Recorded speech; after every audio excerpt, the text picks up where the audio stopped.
এই তাগুত গোষ্ঠীরাই আমাদের হৃদয়ের স্পন্দন, গোটা বিশ্ব আলোচিত বক্তা, আমাদের কলিজা যাকে আমরা সকলেই ভালোবাসি। আমার বন্ধুগণ, আল্লাহ আমাকে তারাই তাগুত গোষ্ঠীরাই জেলখানায় রেখেছে। কথা বলেন না কেন? আমার বন্ধুগণ, তাগুতেরাই যেন গোটা বিশ্ব চালাচ্ছে, কথা ঠিক কিনা? মুসলমান তাগুত বর্জন করতে হবে। আমার বন্ধুগণ, এই তাগুত গোষ্ঠীরাই ইমাম আবু হানিফা রাহমাতুল্লাহকে কারাগারে হত্যা করেছিল, কথা ঠিক কিনা? ইমাম শাফিকে হত্যা করেছিল, আহমদ ইবনে হাম্বলকে হত্যা করেছিল তাগুত গোষ্ঠীরাই। এমনি করে ইমাম শাফি রাহমাতুল্লাহকে তাগুত গোষ্ঠীরাই বিদায় করেছিল, কথা বলেন না কেন? সম্মানিত ভাইরা, কোরআনুল কারীম এমন একটি নির্ভেজাল কিতাব, এই কিতাবের আলোচনা শুনলে লাভটা কি? কোরআন বলছে জাদাতুহুম ঈমানাও ওয়া আলা রাব্বিহিম ইয়াতাওয়াক্কালুন। আল্লাহু আকবার পড়েন। আল্লাহ তাআলা সূরা আনফালে জানাই দিয়েছেন আল্লাহ তাআলার প্রতি ভরসা। আর কোরআনুল কারীম যদি শুনতে পারে, আমি আল্লাহ তাআলা ঘোষণা করে দিলাম জাদাতুহুম ঈমানা, ইমানের পাওয়ার, ইমানের গতি আল্লাহ রাব্বুল আমিন বৃদ্ধি করে দিবেন। আল্লাহু আকবার পড়েন। কোরআনুল কারীমে অনেকটি কিতাব, যারাই শুনবে ইমানের পাওয়ার, ইমানের গতি বৃদ্ধি যিনি করে দিবেন তিনি কে? আল্লাহু আকবার। সম্মানিত ভাইরা, যেই সময় আমরা কোরআনুল কারীম আলোচনা করার জন্য এসেছি, আলোচনা শোনার জন্য বসেছি, গোটা বিশ্বের মানচিত্রের দিকে লক্ষ্য করলে দেখা যাবে ইসলাম নিয়ে, কোরআন নিয়ে, আল্লাহর দ্বীন নিয়ে সম্মানিত ভাইরা তাগুত গোষ্ঠী, আমার বন্ধুগণ কাফেরি বেঈমান মুশরিকরা যেন একজোট বেঁধেছে, কথা ঠিক কিনা মুসলমান? গোটা পৃথিবীর জমিন থেকে ইসলামকে, ইসলামী আন্দোলনকে, আমার বন্ধুগণ কোরআনের নূরকে তারা এই পৃথিবীর জমিন থেকে নিশ্চিহ্ন করতে চায়, কথা ঠিক কিনা? কিন্তু যতই তারা ষড়যন্ত্রের জাল ফেলাক না কেন, আল্লাহ তাআলার দ্বীন থাকবে, কোরআন থাকবে, আলেম ওলামা থাকবে। আমার ভাইরা, কোরআন একমাত্র এই পৃথিবীতে কোরআনের আলোয় জ্বলবে। আর স্বৈরাচারীরা, জালেমেরা, কাফেরি বেঈমান মুশরিকরা, তাগুতের গোষ্ঠী এই পৃথিবীর জমিন থেকে নিশ্চিহ্ন হয়ে যাবে ইনশাআল্লাহ, কথা ঠিক কিনা মুসলমান? সূরার নাম সূরা নহল, মোট আয়াত আছে 128টি, সূরা নম্বর 16, রুকু সংখ্যা হলো 16, যেখান থেকে তেলাওয়াত করেছি আয়াত নাম্বার হলো 36। আয়াত নাম্বার কত? 36। আজকে আমার আলোচনার বিষয় হলো তাগুত কি। আলোচনার বিষয় কি? তাগুত কি। বাংলাদেশের মানুষ নামাজ আমরা পড়ি, হজ করি, যাকাত দেই, আমার বন্ধুগণ তাসবিহ তাহলিল সব কিছু আমরা পড়ি, কিন্তু তাগুত কি জিনিস আমরা বুঝি না, কথা ঠিক কিনা? মসজিদের ইমাম সাহেবেরা তেমন আলোচনা করে না। বাংলাদেশে হাজার হাজার বক্তা, হাজার হাজার মুফাসসির, হাজার হাজার বক্তা মঞ্চে তারা আলোচনা করেন, কিন্তু তাগুতের বিষয়টা যে একটা গুরুত্বপূর্ণ বিষয়, তার বক্তারা ভালোভাবে আলোচনা করে না, কথা ঠিক কিনা? জন্য করে আজকে আমি যতটুক সময় আমি পাবো তাগুতের বিষয়টা পরিষ্কার করার জন্য আমি চেষ্টা করব। ওমা তৌফিক ইল্লা বিল্লাহ, তাওয়াক্কালতু ইলাইহি, আল্লাহ তাআলার কাছে আমি দোয়া করছি, সকলে বলে আমিন, আমিন করি। আমার বন্ধুগণ, এই পৃথিবীতে যত নবী, যত রাসূল এসেছে, তাদের একটা মাত্র মেসেজ, একটা মাত্র কথা। সেই কথাটা কি? আল্লাহ রাব্বুল আমিন সূরা নহলে 36 নম্বর আয়াত আল্লাহ তাআলা বলছেন ওয়ালাকাদ বাআসনা ফি কুল্লি উম্মাতির রাসূলান আন ইবুদুল্লাহা ওয়াজতানিবুত তাগুত। আল্লাহু আকবার বলেন। নবীর একটা মেসেজ, একটা কথাই তারা বলেছেন। সমস্ত নবীরা, সমস্ত রাসূলরা এই পৃথিবীর দেশে এসেছে, তারা বলেছেন ওয়ালাকাদ বাআসনা ফি কুল্লি উম্মাতি রাসূলান। প্রত্যেক জাতির কাছে তারা দাওয়াত দিয়েছেন আনি বুদুল্লাহ, আল্লাহর গোলামি করো, আল্লাহর গোলামি করো, আল্লাহর আইন মানো, আর তাগুতকে বর্জন করো। আল্লাহু আকবার বলেন। হোয়াট ইজ তাগুত? তাগুতটা হলো কি? তাগুত হলো সেই জিনিস কোরআন হাদিস বাদ দিয়া নিজেরা আইন, নিজের প্রবৃত্তি দিয়া নিজেরা আইন তৈরি করে নিজেরা মানে আর দেশের জনগণের উপর চাপায়া দেয়, তার নাম হলো তাগুত। কথা ঠিক কিনা? যেমন আল্লাহর আইন রাস্তার ডান দিক দিয়ে চলো, আর প্রচলিত তাগুতদের আইন হলো বাম দিক দিয়ে চলো। কথা ঠিক কিনা? আল্লাহর আইন হলো জিনা ব্যভিচার, অবিবাহিত মেয়ে, অবিবাহিত যুবক যদি জিনা ব্যভিচার করে তাহলে 100 দৌড়া মারো। এটা কার ঘোষণা? আল্লাহ তাআলার ঘোষণা। সূরা নূরে 2 নম্বর আয়াত আল্লাহ তাআলা বলছেন, আয-যানিয়াতু ওয়াজ-যানি ফাজলিদু কুল্লা ওয়াহিদিম মিনহুমা মিয়াতা জালদাতিন। আল্লাহু আকবার বলেন। আল্লাহ রাব্বুল আমিন বলছেন, জিনাকারী পুরুষ, জিনাকারী নারী, অবিবাহিত যদি হয় 100 বাত মারো, 100 দৌড়া মারো। এটা কার ঘোষণা? আল্লাহর আইন দৌড়া মারো 100। আর প্রচলিত তাগুতদের আইন হলো যদি ধরা পড়ে তাহলে জেলে ভরায়, জেলে আবদ্ধ করো। কিন্তু এখনো দেওয়া হয় না। কথা ঠিক কিনা? এখনো কি জেল দেওয়া হয় না। আল্লাহর আইন হলো ডাকাত কিংবা সন্ত্রাস যখন ধরা পড়বে, ডান হাত যদি কাটা হয় বাম পা কেটে দেওয়া আল্লাহর আইন। কিন্তু প্রচলিত আইন হলো ডাকাত সন্ত্রাস ধরা পড়লে জেলখানায় আবদ্ধ রাখো। আমার বন্ধুগণ, এরকম ভাবে শত শত আইন আল্লাহর আইনেরই সঙ্গে মিল নাই। কথা ঠিক কিনা? কোরআন হাদিস বাদ দিয়া তাগুত গোষ্ঠীরা নিজেরা আইন তৈরি করেছে, নিজেরা মানে আর দেশের জনগণের উপর চাপায়। তার নাম কি?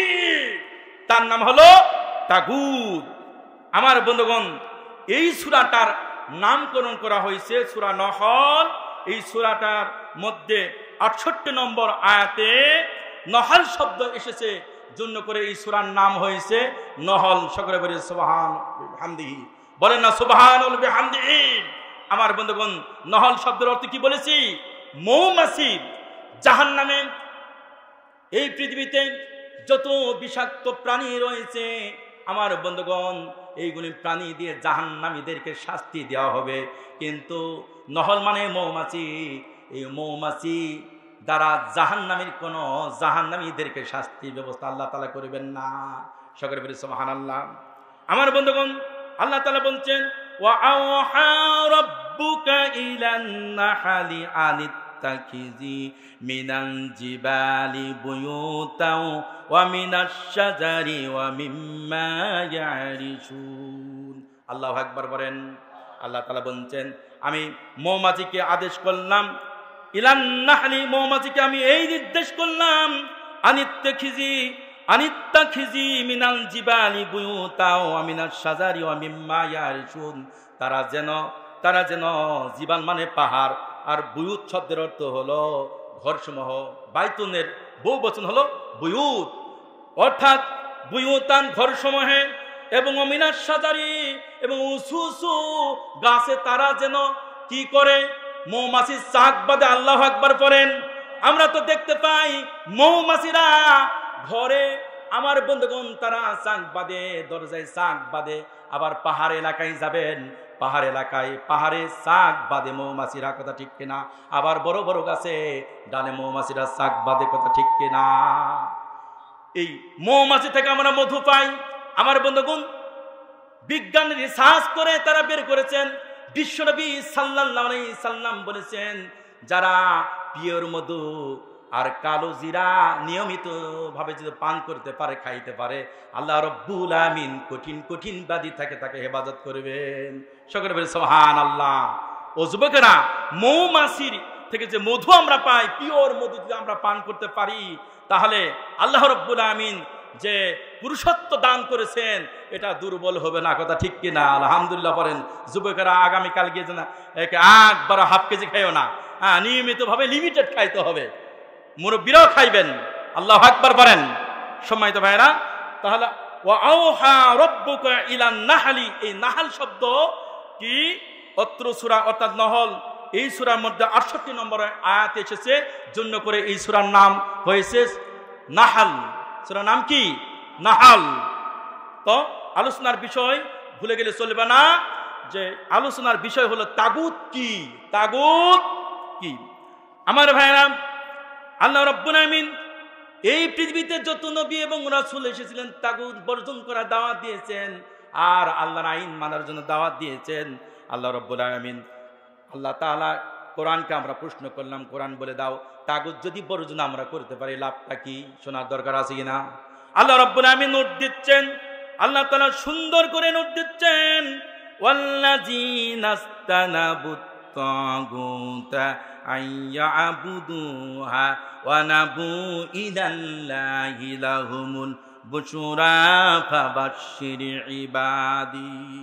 আল্লাহু আকবার পড়েন। সূরা জুমার 17 নম্বর আয়াত আল্লাহ রাব্বুল আমিন চমৎকার করে বললেন যে বা যারা তাগুতকে যারা বর্জন করবে, ওয়াল্লাযীনা ইসতানাবুত তাগুত, তাগুতকে যারা বর্জন করবে, আইয়াবুদুহা, আল্লাহর ইবাদত, আল্লাহ তাআলার আইন মানার জন্য তারা প্রস্তুত হবে, আল্লাহর দিকে যারা আসবে, ওয়া নাবু ইলাল্লাহি, আল্লাহর দিকে যারা ধাবিত হবে, আল্লাহ পাক বলছেন নবী লাহুমুল বুশরা, তাদেরকে সুসংবাদ দিয়ে দাও। আল্লাহু আকবার বলেন। কিসের সুসংবাদ? জান্নাতের সুসংবাদ দিয়ে দাও। আর আল্লাহ তাআলা বলছেন ফাবাশশির ইবাদি, আমার বান্দাদেরকে সুসংবাদ দিয়ে দাও। আল্লাহু আকবার বলেন। আমার বন্ধুগণ, জান্নাতের সুসংবাদ, জান্নাত এমন একটি জায়গা আমার বন্ধুগণ, সেখানে শান্তি আর শান্তি, ও শান্তি নাই। সেখানে করোনা আছে নাকি? সেখানে করোনা নাই। পেটের ব্যথা হবে না। আমার বন্ধুগণ, যতই মুরব্বী আমরা হই না কেন, জান্নাতের মধ্যে যখন আমরা প্রবেশ করব, আমার বন্ধুগণ, মুরব্বী আর মুরব্বী থাকবে না। ইউসুফ আলাইহিস সালামের মতো আল্লাহ রাব্বুল আমিন চেহারা দান করবেন। এই যে চুল গোপ এইগুলি পাকবে না, কোশ্চিন কালের জন্য পাকবে না। আল্লাহু আকবার বলেন। জান্নাতবাসীদের জন্য, যুবকদের কোনো দাড়ি গোপ উঠবে না। আল্লাহু আকবার বলেন। শান্তি আর শান্তি, অফুরন্ত শান্তি। জান্নাতের মধ্যে যা ইচ্ছা করবেন তাই পাবেন। সুবহানাল্লাহ। জান্নাতে একটা পাখি দেখতে পাচ্ছেন, পাখিটা উড়ে উড়ে যাচ্ছে। মনের মধ্যে যদি কল্পনা জল্পনা হয়, কত সুন্দর পাখি, বলার সঙ্গে সঙ্গে পাখিটা ভুজনা হয়ে আপনার প্লেটে হাজির হয়ে যাবে। আল্লাহু আকবার বলেন। জান্নাতবাসীরা এরকম ভাবে খাবে। আমার বন্ধুগণ, হাদিস শরীফের মধ্যে এসেছে খাইতে খাইতে প্লেটটা পর্যন্ত খেয়ে ফেলবে। সুবহানাল্লাহ। এত গরিব ভালো হয় কেন ভাই? সুবহানাল্লাহ একটু আওয়াজ দূরে দেন। সুবহানাল্লাহ আলহামদুলিল্লাহ তামলাউল মিজান বাইনা মা ফিস সামাওয়াতি ওয়াল আরদি। সুবহানাল্লাহ আলহামদুলিল্লাহ। আমরা যারা পড়ছি, যারা পড়ব, আসমান জমিন বরাবর আল্লাহ তাআলা সুবহানাল্লাহ আলহামদুলিল্লাহ, আল্লাহ তাআলা খুশি হয়ে আসমান জমিন বরাবর সওয়াব আল্লাহ তাআলা আমাদেরকে দিয়ে দিবেন। আল্লাহু আকবার করেন। তো জান্নাতে আল্লাহ তাআলা অফুরন্ত নাজ নিয়ামত আমাদের জন্য প্রস্তুত করে রেখেছেন। যা ইচ্ছা জান্নাতের মধ্যে আমরা তাই পেয়ে যাব। আল্লাহু আকবার করেন। তো ত্রিপুরা বিশাল মাহফিলে একজন মাওলানা সাহেব ওয়াজ করতেছে যে জান্নাতের মধ্যে যা আপনি কল্পনা করবেন, যা খাইতে চাইবেন, আল্লাহ তাআলা সঙ্গে সঙ্গে তাই দিয়ে দিবেন। আল্লাহু আকবার বলেন। এই বক্তার ওয়াজ শোনার পর মাঝখান থেকে একজন মুরব্বী দাঁড়ায় গেছে। এই মুরব্বী আগে থেকে নিশা ছিল হোকা খাওয়া। কি খাওয়া? আগেকার মানুষ তো হোকা খাইতো, কথা ঠিক কিনা? ওই মুরব্বী দাঁড়ায় বলছে হুজুর জান্নাতের মধ্যে কি হোক্কা খাওয়া দিবে? নাউজুবিল্লাহ বলেন। তো হুজুরদের মাথায় আল্লাহ তাআলা কি ব্রেন দিয়েছে দেখেন। তৎক্ষণাৎ উত্তর দিয়েছে, বাবা জান্নাতের মধ্যে অফুরন্ত নাজ নিয়ামত, এত নাজ নিয়ামত আল্লাহ তাআলা প্রস্তুত করে রেখেছেন। ওই তোমার পচ্চা মার্কা হোকার কথা স্মরণ হবে না। সুবহানাল্লাহ বলেন। জান্নাতের মধ্যে কি নিয়ামত দিয়েছেন আল্লাহ রাব্বুল আমিন চমৎকার করে সূরা মুহাম্মাদের মধ্যে বলছেন, মাসালুল জান্নাতিল্লাতী উইদাল মুত্তাকুন ফিহা আনহারুম মিন মাইন غير آسن ونهار من لبن لم يتغير طعمه ونهار من خمر لذة للشاربين ونهار من عسل مصفى ولهم فيها من كل الثمرات ومغفرة من ربهم الله أكبر বলেন। আমার বন্ধুগণ, জান্নাতে 4টা ঝর্ণা থাকবে, সুমিষ্টি পানির ঝর্ণা থাকবে, কোনদিন এই পানির শান পরিবর্তন হবে না। জান্নাতের মধ্যে দুধের নহর থাকবে। দুনিয়াতে যে দুধ আমার বন্ধুগণ লৌটে যায় কি যায় না, জান্নাতের মধ্যে আল্লাহ রাব্বুল আমিন পিওর দুধ আমাদেরকে পান করাবেন, কোনদিন লৌটে না দুধ হবে না। আল্লাহু আকবার বলেন। পিওর দুধ আল্লাহ রাব্বুল আমিন আমাদেরকে পান করাবেন। আল্লাহ রাব্বুল আমিন কোরআনুল কারীমের মধ্যে সুন্দর করে বলেছেন, ওয়া ইন্না লাকুম ফিল আনআমি লাইবরাতান নুসকিকুম মিম্মা ফি বুতুনিহি মিন বাইনি ফারুসিন ওয়া দামিন লাবানান খালিসান সাইগাল লিশশারিবিন। আল্লাহু আকবার বলেন। জান্নাতের মধ্যে যে আমাদেরকে দুধ পান করাবেন, দুধের ঝর্ণা থাকবে, নদী থাকবে, তার নমুনা দুনিয়া। আল্লাহু আকবার বলেন। গাভী থেকে আমরা দুধ পাই। আমার বন্ধুগণ, গাভীকে আমরা কত কি খাওয়াই। আমার বন্ধুগণ, খড় ভুসি খাওয়াই, চিটা খাওয়াই, গাছের লতা পাতা কত কি আমরা খাওয়াই। আল্লাহ রাব্বুল আমিন এইগুলি পেটের মধ্যে এইগুলি খাবারগুলো যায়, কিন্তু সেখান থেকে আমার বন্ধুগণ দুধ যখন আমরা দহন করি, কোনদিন তো খেরে বা এই গাছের পাতার একটা সামান্য পরিমাণ একটা খেরের কুটা বের হয়ে আসে না, কথা ঠিক কিনা? কোনদিন তো রক্ত বের হয়ে আসে না।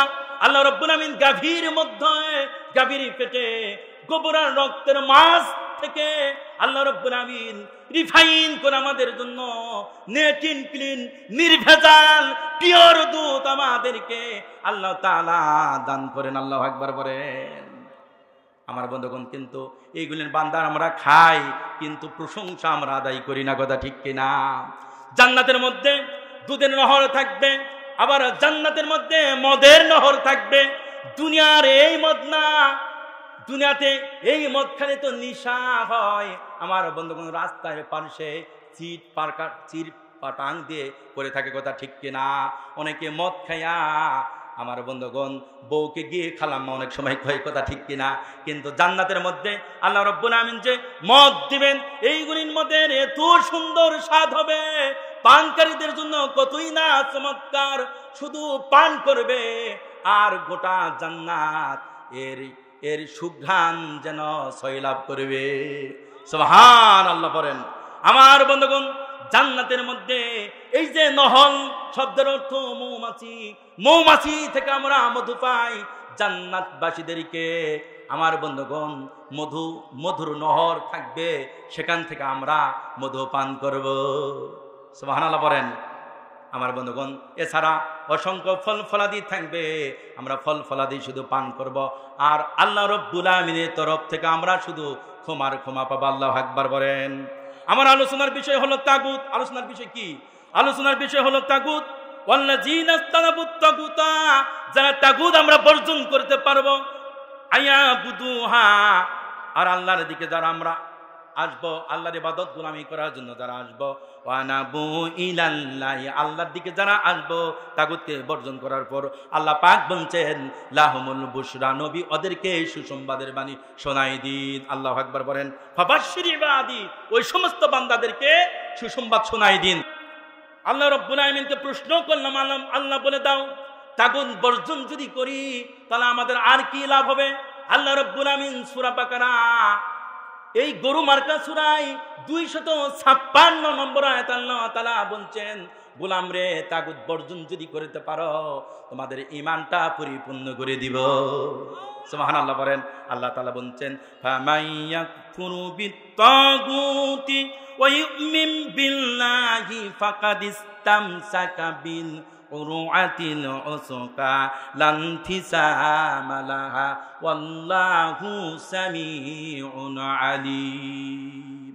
আল্লাহু আকবার বলেন। আল্লাহ রাব্বুল আমিন বলছেন ফামায়াকফুর বিত্তাগুত, তাগুতকে বর্জন করো তারপর ঈমান আনো। তাগুতকে বর্জন করার পর গোলাম ঈমান যদি নিয়ে আসতে পারো, এমন একটা হাতল ধরলে এই হাতলটা কোনোদিন ছিঁড়ে যাবে না, এই হাতলটা কোনোদিন মচকে যাবে না, দুর্বল হবে না। আল্লাহু আকবার বলেন। লান ফিসাম আলাহা ওয়াল্লাহু সামিউন আলিম। আর তোমরা যা করো কে জানে? আল্লাহ তাআলা তা জানে। তার মানে কি? এই হাতলটা মচকে যাবে না, এই হাতলটা ছিঁড়ে যাবে না। তার মানে হলো কবরে মুনকার নেকির যে প্রশ্ন করবে সেখানে ছিঁড়ে যাবে না। আল্লাহু আকবার বলেন। এই হাতল ছিঁড়বে না। মাহশর ময়দানে ডান হাতে আমলনামা পাবো, হাতল ছিঁড়বে না। পুলসিরাত বিদ্যুতের নাই পার হবো, হাতল ছিঁড়বে না। আমার বন্ধুগণ, শেষ পর্যন্ত মিজানের পাল্লা ভারী হবে, সেখানে হাতল ছিঁড়বে না। আমার বন্ধুগণ, শেষ পর্যন্ত আল্লাহর জান্নাতে আমরা চলে যাব। আল্লাহ তাআলা যে হাতলের কথা বলেছেন, এই হাতলটা কোনোদিন ছিঁড়বে না। তাগুতকে বর্জন করার দরকার আছে কিনা? গোটা দুনিয়ায় তাগুতেরা রাজত্ব করেছে। আমার বন্ধুগণ, ওই তাগুত ছিল ফেরাউন, তাগুত ছিল নমরুদ, তাগুত ছিল দুনিয়ার বিভিন্ন সময় বিভিন্ন রাজা বাদশারা, কথা ঠিক কিনা? তাগুত ছিল আবু জেহেল, উতবা, সাইবা, ওয়ালিদ ইবনে মুগিরা। আর বর্তমান পৃথিবীতে তাগুত গোষ্ঠীরা তারা শাসন করছে মাত্র কয়েকটা দেশ ছাড়া, কথা ঠিক কিনা মুসলমান? আমার বন্ধুগণ, এই তাগুত গোষ্ঠীরাই ইমাম আবু হানিফা রাহমাতুল্লাহকে কারাগারে হত্যা করেছিল, কথা ঠিক কিনা? ইমাম শাফিকে হত্যা করেছিল, আহমদ ইবনে হাম্বলকে হত্যা করেছিল তাগুত গোষ্ঠীরাই। এমনি করে ইমাম শাফি রাহমাতুল্লাহকে তাগুত গোষ্ঠীরাই বিদায় করেছিল, কথা বলেন না কেন? এই তাগুত গোষ্ঠীরাই আমাদের হৃদয়ের স্পন্দন, গোটা বিশ্ব আলোচিত বক্তা, আমাদের কলিজা যাকে আমরা সকলেই ভালোবাসি। আমার বন্ধুগণ, আল্লাহ আমাকে তারা তাগুত গোষ্ঠীরাই জেলখানায় রেখেছে, কথা বলেন না কেন? আমার বন্ধুগণ, তাগুতেরাই যেন গোটা বিশ্ব চালাচ্ছে, কথা ঠিক কিনা মুসলমান? তাগুত বর্জন করতে হবে। তাগুত যদি বর্জন না করতে পারি, নামাজ রোজা, তাগুতদের দৃষ্টান্ত হলো, ওদের দৃষ্টান্ত হলো মাকড়াসার জাল। মাসালুল্লাযীনা ইত্তাখাযু মিন দুনিল্লাহি আউলিয়া কামাসালিল আনকাবুত ইত্তাখাযাত বাইতান ওয়া ইন্না আওহানাল বুয়ুতি লাবাইতুল আনকাবুত লাউ কানু ইয়ালামুন। আল্লাহ তাআলা চমৎকার করে তাগুতের দৃষ্টান্ত দিচ্ছেন। সূরা আনকাবুতের 41 নম্বর আয়াত আল্লাহ তাআলা বলছেন, আল্লাহ ছাড়া যারা তাগুতকে বিশ্বাস করে, আল্লাহ ছাড়া যারা অন্য কাকে অভিভাবক হিসাবে মেনে নেয়, বন্ধু হিসাবে মেনে নেয়, ওদের দৃষ্টান্ত হলো মাকড়াসা। ওদের দৃষ্টান্ত কি? ওদের দৃষ্টান্ত হলো মাকড়াসা। মাকড়াসা ঘর নির্মাণ করে, আর ঘরদের মধ্যে এই দুনিয়াতে যত ঘর বিল্ডিং আছে সবচেয়ে মাকড়াসার ঘরটা হলো দুর্বল। কে বলেছেন এই কথা? বলেন তো, মাকড়াসা ঘর ধ্বংস করার জন্য লাঠি লাগে নাকি? কথা বলেন, লাঠি লাগে নাকি? বুলডোজার লাগে নাকি? না বন্ধু, না। মাকড়াসার ঘর ধ্বংস করার জন্য মা বোনেরা যে ঝাড়ু ব্যবহার করে, এই ঝাড়ুই যথেষ্ট, কথা ঠিক কিনা? কথা ঠিক কিনা মুসলমান? তাগুতেরা ওদের মিছিল যতই বড় হোক না কেন, ওদের টাকা পয়সা যতই বড় হোক না কেন, তাগুত গোষ্ঠীরা উহুদ পাহাড়ের সমান হয়ে আপনার দিকে আসবে। ইমানদারদের কাছে নারায়ে তাকবীর, আল্লাহু আকবারের স্লোগানে ওরা যেন মিশে যাবে, ওরা যেন ভুটির মতো মিশে যাবে। আল্লাহু আকবার বলেন। সুতরাং তাগুতদের দেখে ভয় করা যাবে না। আর একটা দৃষ্টান্ত প্লেস করি ভাইরা আমার বন্ধুগণ, তাগুতদের দৃষ্টান্ত যেন বিশাল একটা কাগজের যদি বাঘ বানানো হয়, বলেন তো এই কাগজের বাঘ দেখে ছোট বাচ্চারা মনে হয় ভয় পাবে নাকি? ভয় পাবে? বিশাল একটা কাগজের যদি বাঘ বানানো হয়, এই বাঘ দেখে একেবারে 4 বছরের বাচ্চারাও ওটা ছিঁড়তে চাইবে, কিন্তু ভয় পাবে না, কথা ঠিক কিনা? তাগুতদের দৃষ্টান্ত হলো যে বিশাল বাঘ কিন্তু কাগজের ভয় পাওয়া যাবে। রাব দেখে, পুলিশ দেখে, বিজিবি দেখে ভয় পাবো না, আমরা রাবের পরিবর্তে রবকে ভয় করব ইনশাআল্লাহ। পড়েন। তাগুতকে বোঝানোর জন্য আল্লাহ তাআলা কোরআন কারীমের মধ্যে 8 জায়গায় 8টা আয়াত আল্লাহ তাআলা যেন নাজিল করে দিয়েছেন। সকলে বলি সুবহানাল্লাহি ওয়া বিহামদিহি। সূরা মাইদা 60 নম্বর আয়াত আল্লাহ তাআলা বলছেন ওয়া জাআলা মিনহুমুল কিরাদাতা ওয়াল খানাজিরা ওয়া আবাদাত তাগুত। আল্লাহু আকবার বলেন, হাফেজ ভাইরা পড়েন ওয়া জাআলা মিনহুমুল কিরাদাতা ওয়াল খানাজিরা ওয়া আবাদাত তাগুত। আল্লাহ তাআলা বলছেন বনি ইসরাঈলদের সময়, দাউদ আলাইহিস সালামের সময় শনিবার মাছ মারা নিষিদ্ধ ছিল। কি বারে বলেন? শনিবারে মাছ মারা নিষিদ্ধ ছিল। আর তাগুত গোষ্ঠীরা বলেছিল শনিবারে মাছ ধরো, শনিবারে মাছ ধরো। আমার বন্ধুগণ, তারা কৌশল অবলম্বন করলো, তারা জাং দিল আর একটা রাস্তা বানায় রাখলো। মাছ শনিবারে ঢুকবে, ওরা ঠিক আছে, ওরা পরামর্শ করলো আমরা রবিবারে ধরবো। মাছ যখন ঢুকে গেল তখন রাস্তাটা বন্ধ করে দিল, রবিবারে তারা ধরলো। কিন্তু আল্লাহ তাআলা তো কৌশল বোঝে, কথা ঠিক কিনা? একদল মাছ ধরলো, একদল দাঁড়ায় দাঁড়ায় দেখলো, আর একদল পতিত করার জন্য নিষেধ করলো। বলেন তো 3 দল কি এক? 3 দল এক নয়। যারা মাছ ধরেছিল আর দাঁড়ায় দাঁড়ায় চুপ করে করে দেখেছিল, নিষেধ করে নাই, আল্লাহ রাব্বুল আমিন এই উভয় দলকে বানর এবং শুকুর বানাই দিয়েছিলেন। নাউজুবিল্লাহ পড়েন। আর যারা নিষেধ করেছিল ওদের বানরও নয়, খিনজিরও নয়। যারা মাছ ধরলো আর যারা দাঁড়ায় দাঁড়ায় দেখলো, নিষেধ করে নাই, এই 2 দলকে আল্লাহ রাব্বুল আমিন খিনজির আর আপনার বানর বানাইছিলেন। সকলে বলে নাউজুবিল্লাহ। তবে কিতাবের মধ্যে এসেছে, আয়াতের তাফসীর পড়তে গিয়ে দেখলাম 3 দিন পর এই বানরগুলি মারা গিয়েছে। তো দুনিয়ার অনেকেই বলে যে মানুষ তো আমরা, কিন্তু আমরা মানুষ ছিলাম না, বানর থেকে আমরা মানুষ হয়েছি। সকলে বলি নাউজুবিল্লাহ। বানরের গোষ্ঠী তো 3 দিন পরই শেষ হয়েছে। এ কথা ডারউইন কেমনে ভাবে বলে, কথা ঠিক কিনা? ওরা যুক্তি পেশ করেছে যে মানুষ আগে ছিল বানর, অফিস আদালত করতে করতে চেয়ারে বসতে বসতে পিছনের লেজটা ডিলিট হয়ে যায়, তারপর নাকি মানুষ হয়েছে। সকলে বলে নাউজুবিল্লাহ। এই সূত্র মানা যাবে না, যেহেতু আল্লাহ তাআলা পরিষ্কার করেছেন। সম্মানিত ভাইরা, সৎ কাজের আদেশ দিতে হবে, অসৎ কাজে বাধা প্রদান করতে হবে। আল্লাহ তাআলা বলছেন, আল্লাহ তাআলা কত চমৎকার করে সূরা কোরআন কারীমের মধ্যে বলছেন ইয়ামুরুনা বিল মা'রুফি ওয়া ইয়ানহাউনা আনিল মুনকার। আল্লাহ তাআলা বলছেন সৎ কাজের আদেশ দাও আর অসৎ কাজে বাধা প্রদান করো। আল্লাহু আকবার বলেন। সুতরাং সৎ কাজের আদেশ দিতে হবে, অসৎ কাজে বাধা প্রদান করতে হবে। আর একটা দৃষ্টান্ত এইরকম ভাবে দিতে চাই। ধরুন এই কিসামতপুর 5 ঘরিয়া বিশাল একটা গাছ, এই গাছের ডালে বিশাল একটা মৌমাছিরা মৌসক লাগাইছে। তো 24 জন যুবক সেখানে। তো একটা যুবক একটা ইট নিয়ে বলতেছে মারবো নাকি, আর 23 জন তারা খেক খিলখিলকে তারা হাসতেছে, নিষেধ করে নাই। বলেন তো এই আদা পাগল যদি মারেই দেয় পাথর কিংবা ইট, মৌমাছি তাকে যদি লাগে, বলেন তো যিনি মারলেন তাকেই ধরবে না সকলে কি ধরবে? সকলে কি ধরবে? তাহলে সৎ কাজের আদেশ দিতে হবে। ওখানে নিষেধ করার দরকার ছিল যে ভাই এই কাজ আপনি করেন না, কথা ঠিক কিনা? সুতরাং এটা বোঝানোর জন্য বলছি, যেখানে অসৎ কিছু ঘটবে আমরা ইনশাআল্লাহ প্রতিহত করব। ইনশা হাত উত্তোলন করে দেখান, লিল্লাহে তাকবীর, লিল্লাহে তাকবীর। আমাদের সমাজে মদের ব্যবসা হতে দিব না, রাজি আছেন? তাজ, জুয়া, ফিনসিডিল এইগুলি ব্যবসা হতে দিব না, রাজি আছেন? বাটপান চিটার এমনি ভাবেই দূরীভূত হয়ে যাবে, কথা ঠিক কিনা? সম্মানিত ভাইরা, বাংলাদেশ ইসলামের জন্য উর্বর একটা জমিন আল্লাহ তাআলা যেন আমাদেরকে দান করেছেন, কথা ঠিক কিনা? কয়েকদিন আগে এক নেতা বলল যে মৌলবীরা যেন, বক্তারা যেন ওয়াজ করে আর যুব সমাজ যেন ধর্মান্তর তারা হয়। সকলে বলি নাউজুবিল্লাহ। নেতার মাথা খারাপ হয়ে গেছে, কথা ঠিক কিনা?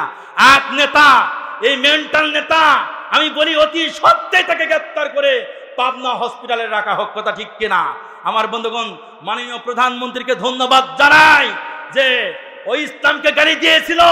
আমার বন্ধুগণ, ইসলামকে গালি দিয়েছিল সংসদ থেকে, সংবিধান থেকে যেন বিসমিল্লাহ ডিলিট করতে হবে, কিন্তু আল্লাহ তাআলা ডাইরেক্ট অ্যাকশন নিয়েছিলেন। ও বিসমিল্লাহ ডিলিট করার কথা বলে নিজেই ডিলিট হয়ে গেছে, কথা ঠিক কিনা? কানাডা গেল জায়গা হয় নাই, দুবাই গিয়েছে জায়গায় হয় নাই, বাংলাদেশে ফিরে আসছে। পেপার পত্রিকায় দেখলাম যে বউ রেখে নাকি পিটাচ্ছে, আগুন মাথা পাগল হয়েছে, বাচ্চাদের উপর অত্যাচার করছে, বউরে নাকি পিটাইছে। যে ও মুরাদ হাসান তোকে বলি, এরকম ভাবে বাংলাদেশেও বেশি দিন তুই টিকতে পারবে না, তোর জায়গা আছে জাহান্নাম, কথা ঠিক কিনা মুসলমান? বাংলাদেশে তৌহিদি জনতা ইসলামের বিরুদ্ধে যারা কথা বলবে, রাসূলকে নিয়ে যারা ব্যঙ্গ করবে, ইসলামকে নিয়ে যারা ব্যঙ্গ করবে, কোরআনকে নিয়ে যারা ব্যঙ্গ করবে, বাংলাদেশে তৌহিদি মুসলমান ঘুরে বসে থাকবে না, ঘুরে বসে থাকবে না। গায়ে রক্ত রাজপথে ঢেলে দিবে, ইসলাম রক্ষা করবে, কোরআন রক্ষা করবে, মাদ্রাসা রক্ষা করবে, আল্লাহ দ্বীনের হেফাজত করবে, কথা ঠিক কিনা? সুতরাং আপনারা আল্লাহর দ্বীনের হেফাজত, কোরআনের হেফাজত আল্লাহ তাআলাই করবেন, কিন্তু আমরা কোরআনের বিরুদ্ধে যারা কথা বলবে আমরা কি ঘরে চুপ থাকবো? কারা কারা থাকবো? দুই হাত উত্তর করে দেখান। লিল্লাহে তাকবীর। তাগুতেরাই সুমাইয়াকে দুনিয়া থেকে বিদায় করে দিয়েছিল, কথা ঠিক কিনা? এই তাগুতেরাই ফেরাউনের স্ত্রী আসিয়া রাদিয়াল্লাহু তাআলা আনহাকে বিদায় করেছিল, কথা ঠিক কিনা? আসিয়া রাদিয়াল্লাহু তাআলা আনহা যখন ঈমান তার প্রকাশ হয়ে গেল, চোখের সামনে যখন দেখলেন যে তার দাসীকে দুনিয়া থেকে বিদায় করা হলো, আমার বন্ধুগণ চোখের সামনে যখন দেখলেন হিজকিল একজন আল্লাহর গোলাম ছিল, ওই ফেরাউনের রাজ দরবারে ছিল, গুডাউন পাহারা দিত। ঈমান যখন প্রকাশ পাইল, এই হিজকিলের স্ত্রীর নাম ছিল মাশেতা, এই মাশেতার ঈমান যখন প্রকাশ পাইল, আমার বন্ধুগণ তাকে জমিনে চিত ভাবে শোয়াই দিল এই ফেরাউন, নাউজুবিল্লাহ পড়েন। মাশেতার দুইটা সন্তান ছিল, এই মাশেতাকে বলা হচ্ছে, মাশেতা এখনো সময় আছে, ঈমান ছাড়বি কিনা বল। মাশেতা রাদিয়াল্লাহু তাআলা আনহা, আমার বন্ধুগণ মাশেতা বলল, ঈমান মুসা আলাইহিস সালামের প্রতি ঈমান এনেছি, আল্লাহ তাআলার প্রতি ঈমান এনেছি, ঈমান থেকে 2 ইঞ্চি সরে যেতে রাজি না। মাশেতাকে বলা হচ্ছে, মাশেতা তোর যে দুইটা সন্তান আছে এক্ষুনি তোর বুকের উপর রেখে জবাই দেয়া হবে। আমার বন্ধুগণ মাশেতা বলছে, আমি রাজি আছি, ঈমান ছাড়তে রাজি না। বড় মেয়েটাকে নিয়ে আসা হলো, মাশেতা মায়ের বুকের উপর রেখে জবাই দেয়া হলো। আমার বন্ধুগণ আল্লাহর বান্দি মাশেতা আল্লাহর দ্বীন থেকে, ঈমান থেকে এক বিন্দু পরিমাণ দূরে সরে যায় নাই। মাশেতার কলিজার টুকরো ছোট্ট একটা সন্তান কোনো কথা বলতে শিখে নাই। পৃথিবীর ইতিহাসে পাই 4টা সন্তান দোলনা থেকে কথা বলেছিল, তার মধ্যে মাশেতার ছোট্ট কন্যা, আমার বন্ধুগণ অবশ্য শিশু, এখনো ভাষা শিখে নাই। আল্লাহ রব্বুল আমিন ওই ছোট্ট বাচ্চাকে ভাষা দিয়েছেন, বাকশক্তি খুলে দিয়েছেন। ছোট্ট বাচ্চাকে যখন গ্রেফতার করে ধরে নিয়ে আসা হলো, নিয়ে এসে মাশেতার মুখের উপর ফেলানো হলো, জবাই দিবে। এমতা অবস্থায় মা আল্লাহর কাছে যেন কান্নাকাটি করতেছে, আল্লাহ আমার বড় মেয়ে বিদায় হয়ে চলে গেল, আমি বিদায় হতে প্রস্তুত আছি। ও আল্লাহ, আমার কলিজার টুকরা সন্তান, যেই সন্তানটা কোনো কথা বলতে পারে না, রব্বুল আমিন কোন পরীক্ষার মধ্যে ফেলালা। এই মাসে তার ঈমানটা যেন টলমল করতেছে। এমতা অবস্থায় এই নবজাতক শিশুটা বলে উঠল, মা চিন্তা করেন না, আমার বড় বোন বিদায় হয়ে গেছে, আপনি বিদায় হয়ে যাবেন তো কি হবে, আমি জবাই হয়ে যাব আল্লাহর জান্নাতে, আর সঙ্গে থাকবো। আল্লাহু আকবার বলেন। ছোট্ট বাচ্চাকে বিদায় দেওয়া হলো, এমনি করে মাকে বিদায় দেওয়া হলো। এই মাসে তার স্বামী হিজকিলকে ধরে নিয়ে আসা হলো, হিজকিলকে বিদায় করা হয়েছে। ঈমান থেকে, আল্লাহর দ্বীন থেকে তারা দূরে সরে যায় নাই, কথা ঠিক কিনা মুসলমান? এইরকম ঈমান, দামি ঈমান আমাদেরকে তৈরি করার দরকার আছে কিনা বলেন তো? বাড়িতে যে স্বর্ণ থাকে, এই স্বর্ণকে আমরা ফেলাই রাখি নাকি? হেফাজত করি, সিন্ধুকের মধ্যে রেখে আবার রাতে শোয়ার সময় আমরা তালা চেক করি, কথা ঠিক কিনা? ঈমান হলো দামি সম্পদ, এই দামি সম্পদ আমাদেরকে হেফাজত করতে হবে, কথা ঠিক কিনা? তাগুতদের সাথে আমাদের স্লোগানে, মিছিলে, মিটিংয়ে, ভোটে থাকা যাবে না? আসুন আমরা তাগুতকে বর্জন করি, আল্লাহর দ্বীনের দিকে আসি, আল্লাহ তাআলার দিকে আসি। আল্লাহ তাআলা আমাদেরকে জান্নাত দিয়ে দিবেন ইনশাআল্লাহ। আল্লাহ। তিনটা কথা বলি, আমরা কোরআনুল কারীমকে সংবিধান হিসাবে মানব। 2 নম্বর বিষয় হলো নামাজকে জমিনে প্রতিষ্ঠা করব। 3 নম্বর হলো আমরা এই অন্তরকে তাগুত নামক এই জিনিসটা আমরা জায়গা দিব না। কয়টা কথা বললাম? আল্লাহর কোরআনকে সংবিধান হিসাবে মানব। 2 নম্বর আকিমিস সালাহ, নামাজকে জমিনে প্রতিষ্ঠা করব। 3 নম্বর হলো অন্তর থেকে, হৃদয় থেকে তাগুত শিরিক সব কিছু ডিলিট করব। পারবেন তো? পারবেন তো? পারবেন ইনশাল্লাহ। করেন ইনশাল্লাহ। আর গুনাহ ছাড়তে হবে। গুনাহ, বিশ্ব এখন এগিয়ে চলছে আবিষ্কারের দিকে, কোরআন হাদিস ভুলে যাচ্ছে মডার্ন বিদ্যা শিখে। পাকা বাড়ি, দামি গাড়ি, নারী চলছে টাকার গরম, স্ত্রী নিয়ে মার্কেট করতে পায় না লজ্জা শরম, দুনিয়ার সাথে ডিগ্রি নিয়ে চাকরি করে বাবু, কোরআন হাদিস পড়তে দিলে হয়ে যায় সে কাবু। মুসলিম সমাজ মার খাচ্ছে ইয়াহুদীদের হাতে, আসল শয়তান লেগে আছে আমেরিকানদের সাথে রে, আমেরিকানদের সাথে। কথা ঠিক কিনা? আমাদের বাচ্চাগুলিকে কোরআন শেখাবো, দিন দিনী পরিবেশ প্রতিটি বাসায় লাইব্রেরি করে তুলবো ইনশাআল্লাহ।